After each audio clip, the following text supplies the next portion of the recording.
Revelación capítulo 3, el verso 2. Dice, sé vigilante y reanima lo que queda y está por morir, porque no hallé tus obras perfectas ante Dios. El tema, sé vigilante. Oiga, sé vigilante. Estamos en una vigilia y la palabra vigilia quiere decir acción de estar despiertos, no dormir, estar en guardia, vigilante y alerta ante los peligros que nos rodean, porque estamos rodeados por muchos peligros. Eso dice la palabra de Dios. El diablo anda como león rugiente buscando a quien devorar. Por eso debemos de estar en guardia. Y en esta escritura el Señor le dice al ángel de la iglesia, que es el pastor, que sea vigilante. Y ese mensaje que Dios le da al pastor no es para que el pastor lo entierre, para que el pastor lo guarde, es para que él lo transmita a toda la iglesia.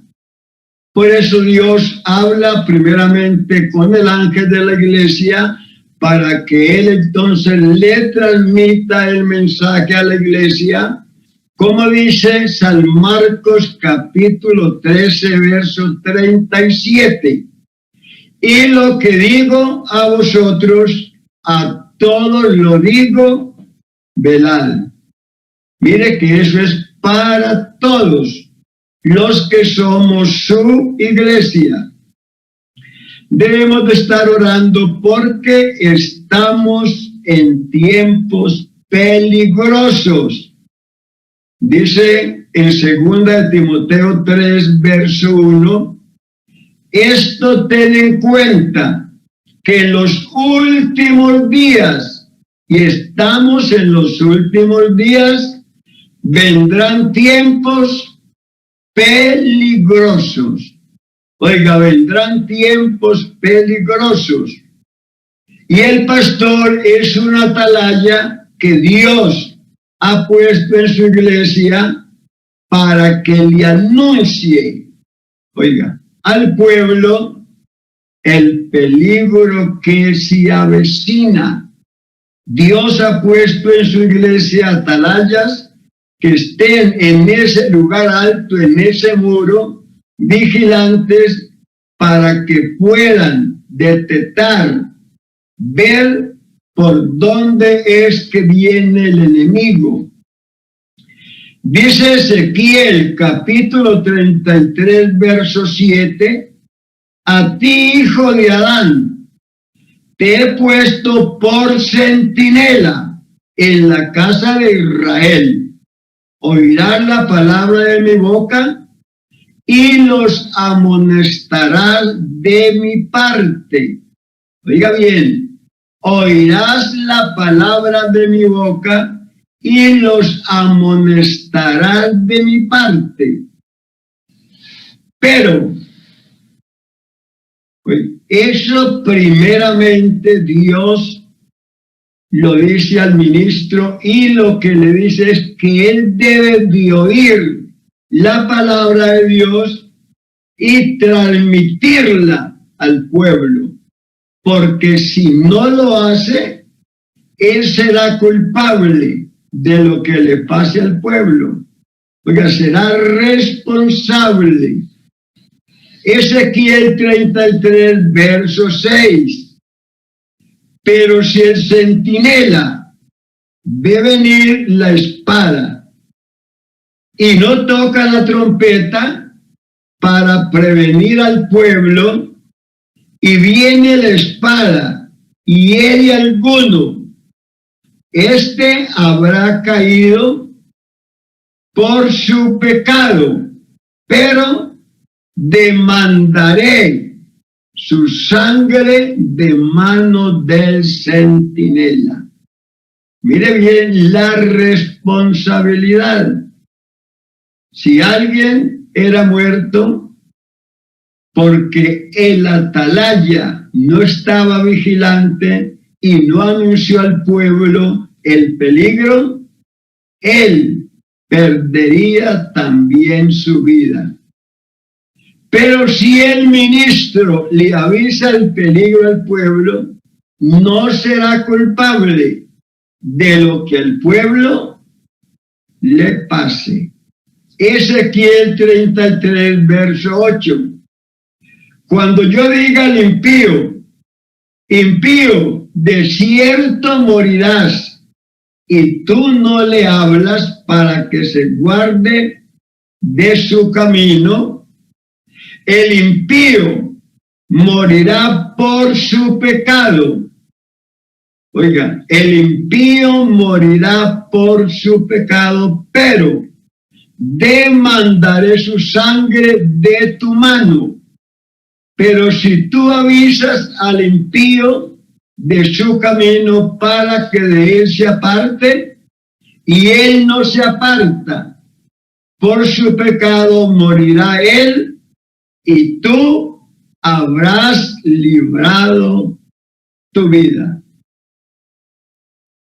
Eso lo tenía muy en cuenta ese gran atalaya llamado Pablo. Tenía esas palabras entre ceja y ceja. Por eso él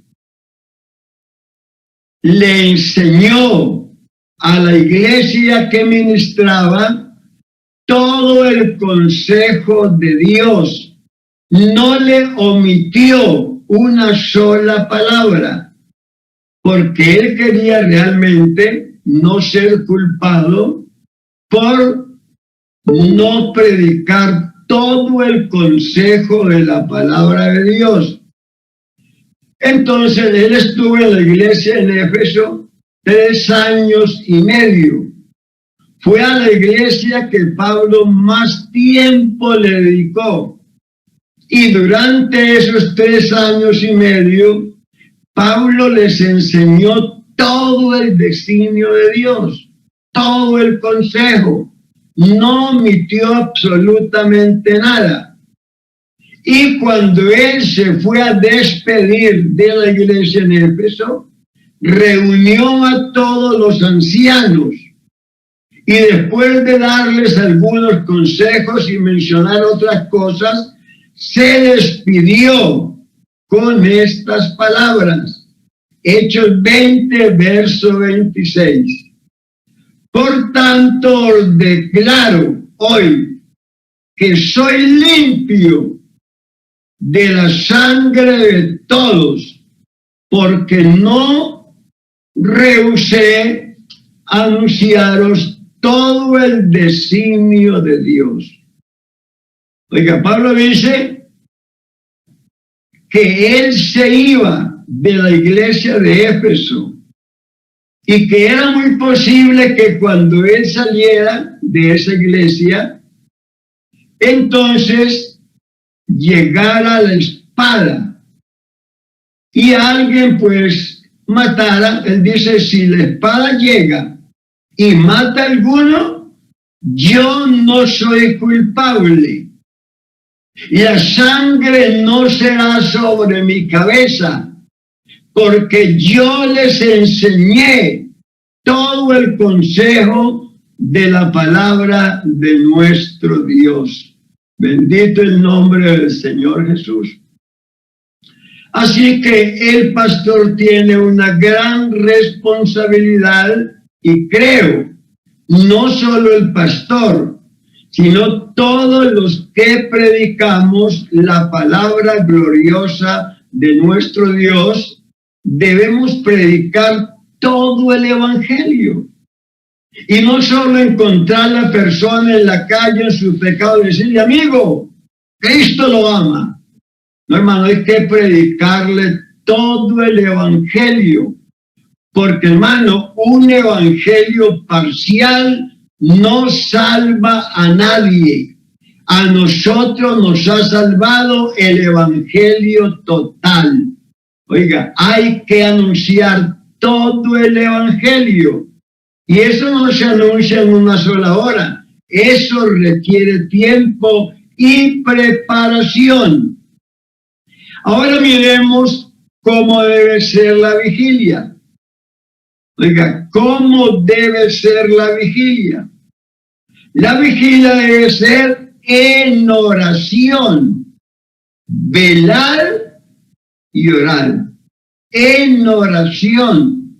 No dice velar y cantar, porque realmente a nosotros nos gusta mucho cantar.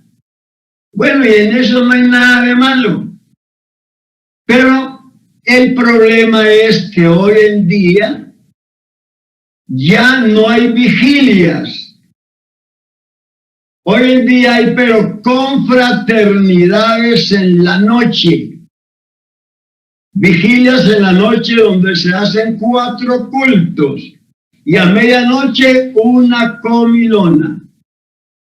Bueno, la confraternidad se hace en el día, pero la vigilia se hace en la noche. Pero las cosas se cambiaron, se les dio un viraje. Hace 54 años, en la iglesia donde yo nací, por la gracia de Dios, todos los viernes había vigilia, todos los viernes. Había culto y oración, terminaba 8:30 y luego el pastor decía, los hermanos que se quieran quedar vigilando lo pueden hacer. Bueno, se quedaban 80, 100 y más hermanos orando. Unos se iban a las 11 de la noche, otros salían a la 1, otros se iban a las 3 de la mañana y amanecían 40 y 50 orando. Eso se hacía todos los viernes. Hermano, y eso era una tremenda bendición. Pero ahora realmente las cosas se han cambiado. A mí me han invitado a iglesias que tienen un día de ayuno.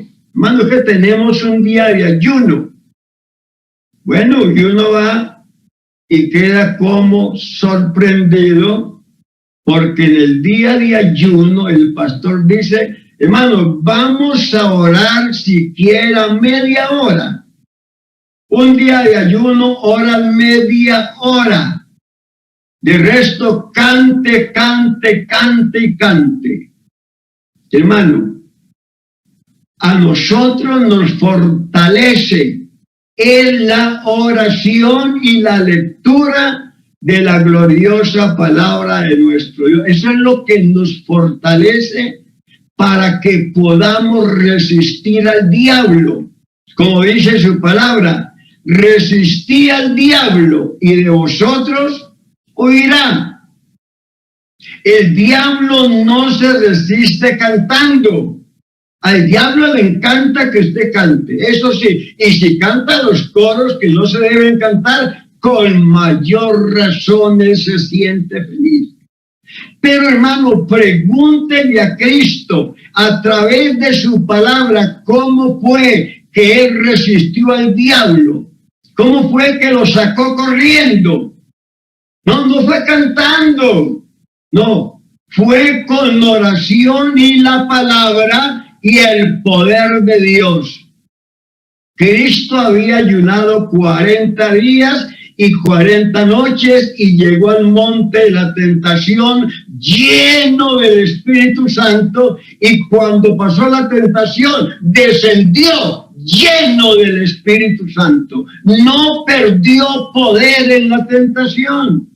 Mano, fue un gran vencedor, el vencedor del Gólgota. Al diablo se resiste es con la oración. Ahora, ¿cómo debe ser la oración? La oración debe ser con acción de gracias. Oiga, no como la sanguijuela. pide y pide y pide y pide, no. Con acción de gracias. Colosenses 4:2. Perseverando en la oración, velando en ella, con acción de gracias. Velando en ella, con acción de gracias.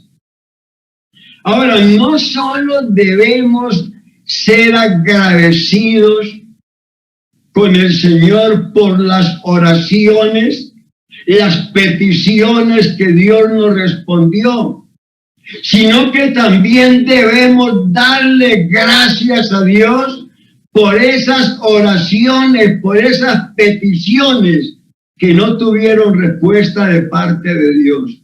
También por ello debemos darle gracias a nuestro Dios. Bendito sea su nombre. ¿Por qué, hermano? Porque posiblemente no contestó nuestra oración, no era el tiempo, pero sobre todo, lo que pedimos en la oración no era voluntad de Dios, y por eso Dios no nos concedió, porque su amor quiere lo mejor para nosotros. Su sabiduría conoce que es lo mejor para nosotros, y su poder consigue lo mejor para nosotros. Bendito sea su nombre.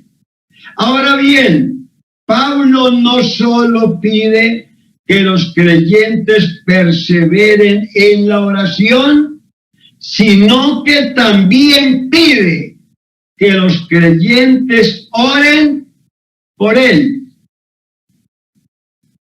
Hermano, y uno queda sorprendido cuando Pablo pide oración por él, porque no pide oración por un problema que tiene, no pide oración porque lo están persiguiendo y no sabe dónde meterse, no pide oración porque la economía realmente está pesada, no tiene que comer, no tiene que vestir y tiene frío. No pide oración porque está enfermo. Oren por mí, hermanitos de tal iglesia, porque tengo una fiebre aterradora, una gripa, estoy muy débil, por favor, ayúdenme con oración. Pablo sufría una terrible enfermedad. Se cree que tenía problemas en los ojos. Y hermano, Pablo nunca pidió a la iglesia que oraran por él, por esa enfermedad. Él dobló su rodilla. Él le pidió a Dios que le quitara esa enfermedad. Pero no se volvió cansón pidiendo lo mismo. No. Solo oró a Dios 3 veces. 3 veces le dijo, Señor, quítame esta enfermedad. Y Dios le dijo, no te la quito. Tú la necesitas. Has tenido experiencias muy gloriosas. Llegaste hasta el cielo. Oíste cosas que son difíciles de explicar. Y eso te puede inflar. Así que esa enfermedad que tienes es un alfiler que tienes allí para que cuando te infles, entonces ese alfiler te saque el aire. Te conviene ese aguijón. Pero sabe Pablo, no te lo quito, pero te doy gracia, te doy poder para que lo resistas. Y hermano, Dios es bueno. Le dio el poder, le dio la gracia, le dijo, bástate mi gracia. ¿Qué más quieres? Tienes mi gracia. Bendito el nombre del Señor Jesús. Pablo no solamente pidió oración por él no era egoísta, sino que él también pide oración por los que están con él, por los que le colaboran. Bendito el nombre del Señor.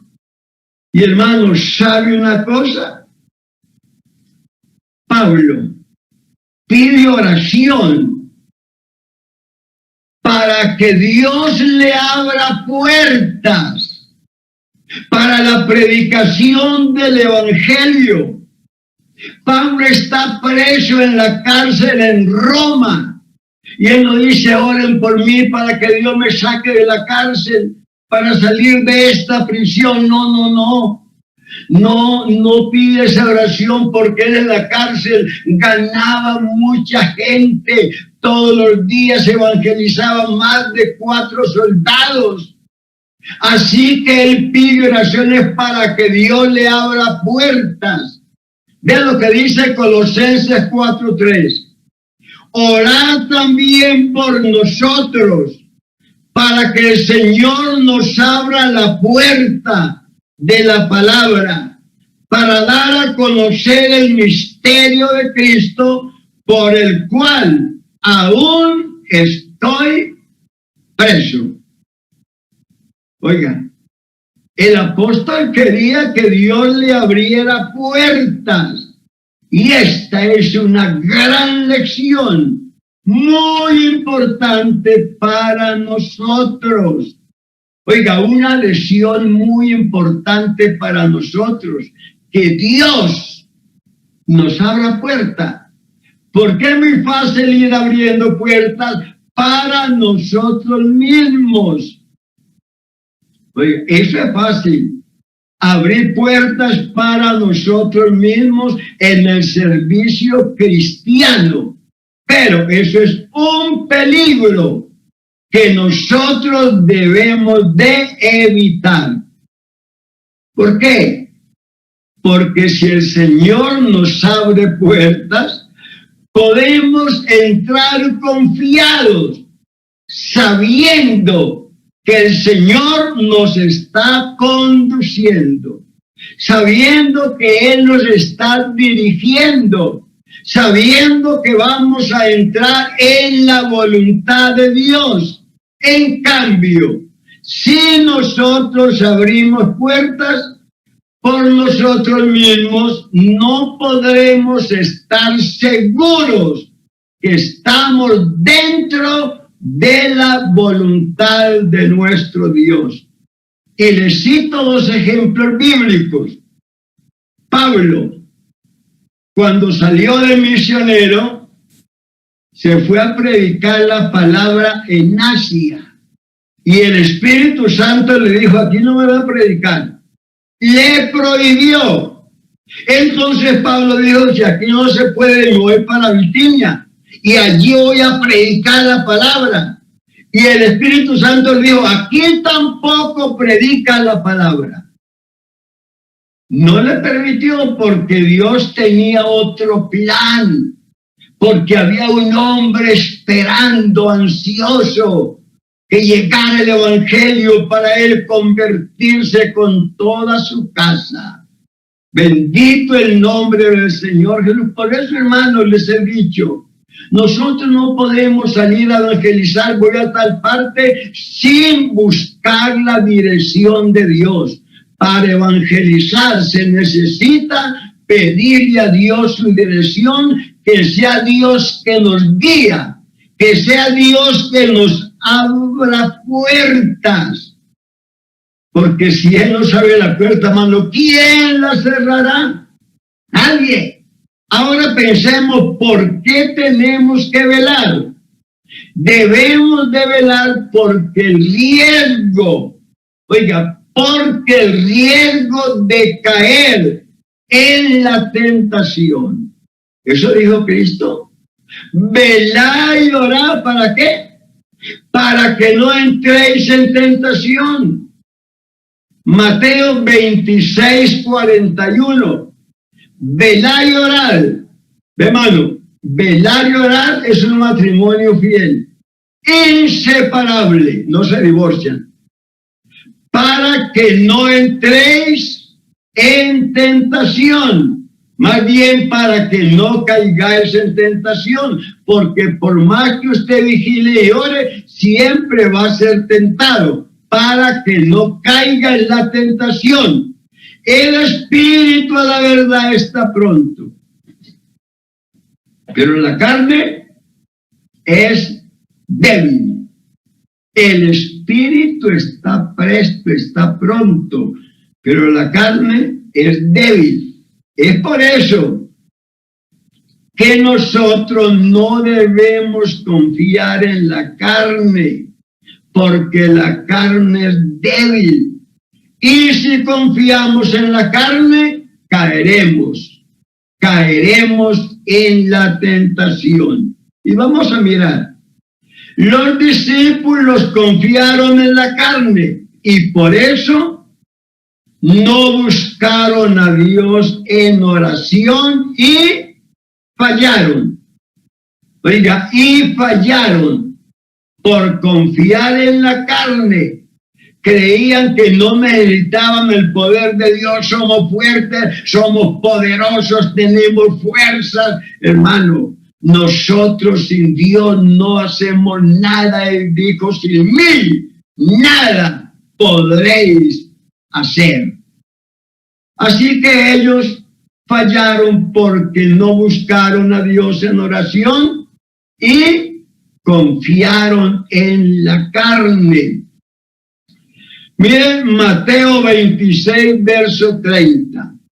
Y después de cantar un himno, salieron al monte de los olivos. Entonces Jesús les dice, todos vosotros os escandalizaréis de mí en esta noche, porque escrito está, heriré al pastor y las ovejas del rebaño se dispersarán, pero después que haya resucitado, iré delante de vosotros a Galilea.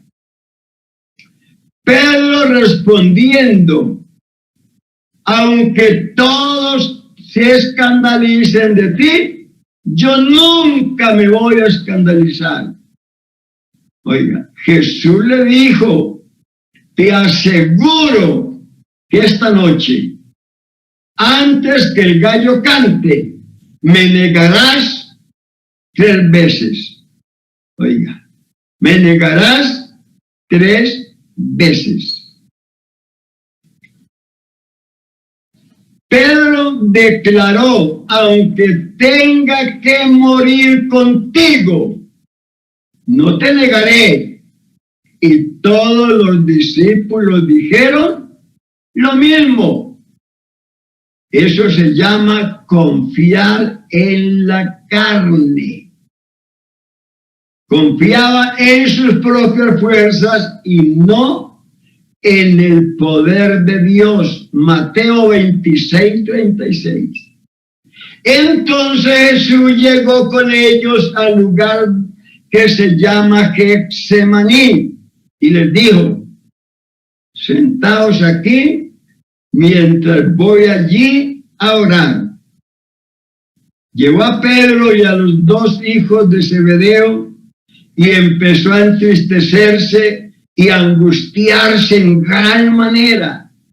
Entonces Jesús les dijo, estoy abrumado de tristeza hasta el punto de morir.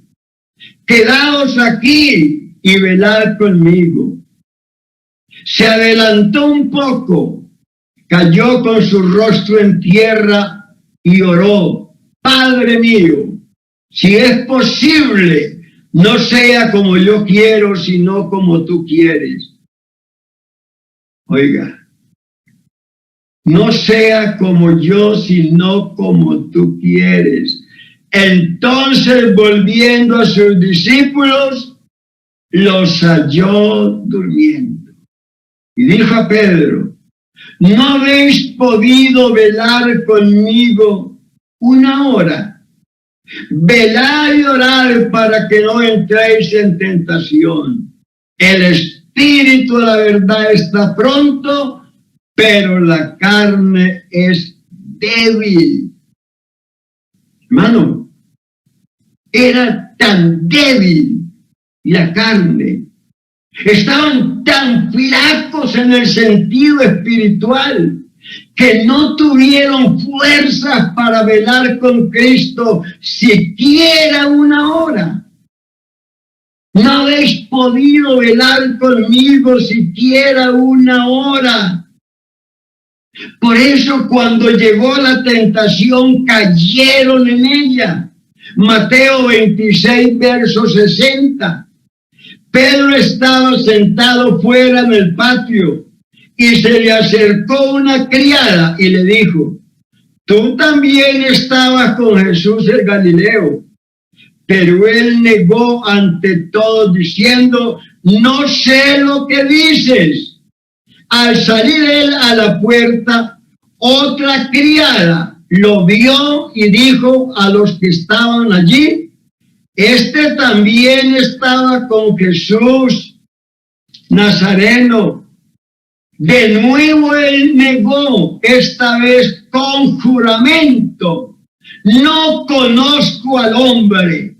Un poco después llegaron los que estaban por allí y dijeron a Pedro: en verdad, tú también eres de ellos, porque tu habla te delata. Entonces Pedro,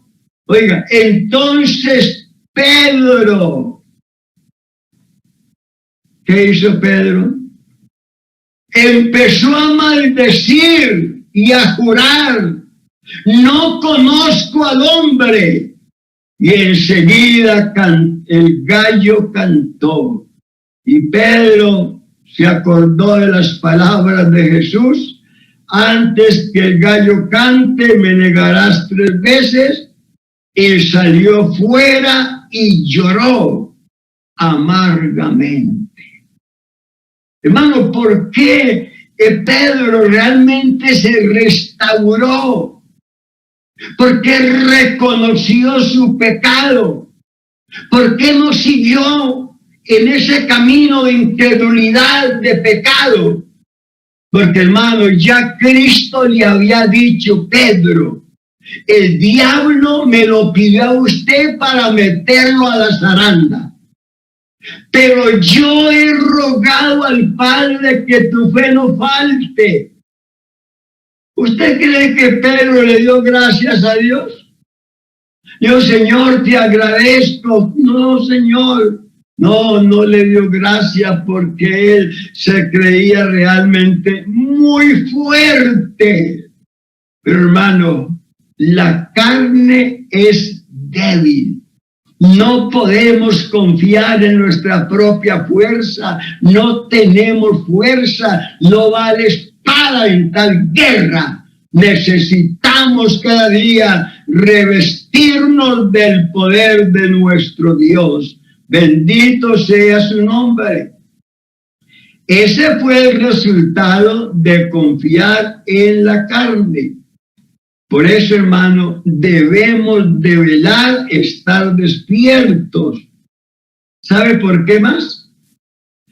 Porque no sabemos cuándo será la venida de Cristo a levantar su iglesia. Esa es una razón poderosa. Marcos 13:35. Velad pues, porque no sabéis cuándo vendrá el Señor de la casa, si al atardecer, a medianoche, al canto del gallo o a la mañana. Ahí tenemos las 4 vigilias de la noche, para que cuando venga de repente nos halle durmiendo. Mire, el hecho de que no sabemos el tiempo señalado de su venida debería mantenernos despiertos, que no sabemos el día ni la hora. Pablo nos dice que ella hora de levantarnos del sueño. Ya voy a terminar. Romanos 13, verso 11. Hace esto conociendo el tiempo, que ya es hora de levantarnos del sueño, ya es hora, pues ahora nuestra salvación está más cerca que cuando creímos.